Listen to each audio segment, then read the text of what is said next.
안녕하세요. 김성학 변호사입니다. 저는 제주 부동산 변호사로서 수많은 부동산 사건의 변론을 성공적으로 수행해왔으며 현재 다수의 부동산 사건을 수임하여 변론하고 있습니다. 부동산을 소유하고 있다 보면 어느 날 갑자기 해당 토지를 20년 이상 점유했으니 소유권을 인정해달라는 점유취득시효 소송을 당하는 경우가 있습니다.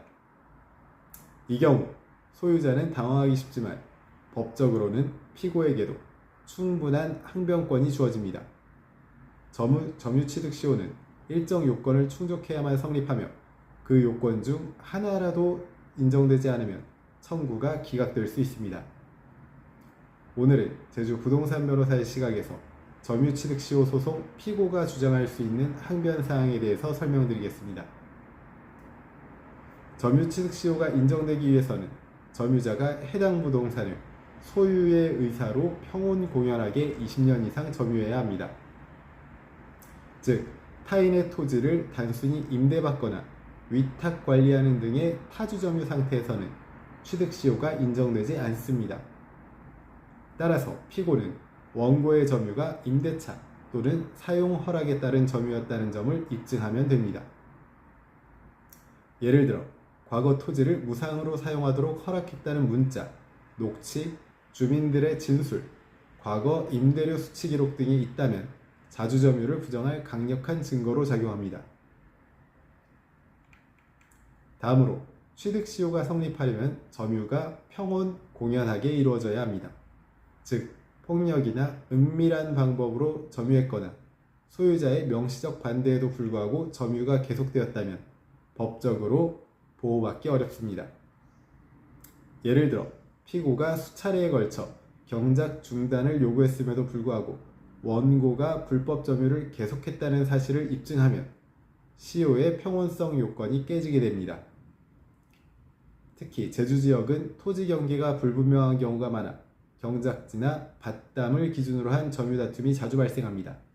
따라서 제주 부동산 변호사는 토지 이용 이력, 항공사진, 마을 주민 진술 등을 종합해 평온 공연성을 반박하는 것이 중요하다는 점을 강조드립니다. 다음으로 점유취득시효는 20년 이상 계속된 점유가 있어야만 성립합니다. 하지만 실제로 중간에 점유가 끊기거나 제3자에게 양도되거나 피고가 소송 또는 내용증명으로 점유를 부정한 경우가 많습니다. 이러한 행위가 있었다면 시효기간이 중단되거나 새로 기산됩니다.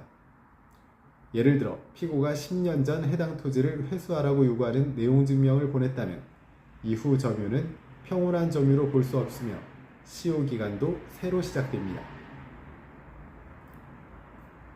시효기간의 연속성을 부정하는 자료인 내용증명, 민원신고, 경작중단 통보 등을 확보하는 것이 핵심적인 내용임을 명심하실 필요가 있습니다.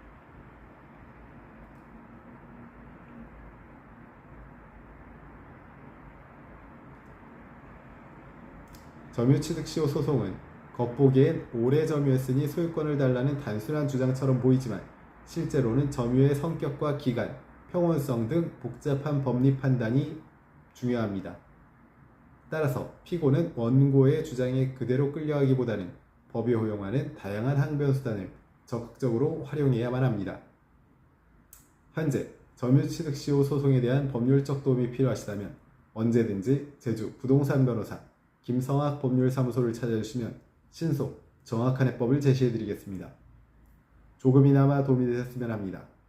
여러분의 권리를 지키고 언제나 신속하고 정확한 해법을 제시해드리는 김성학 변호사입니다. 감사합니다.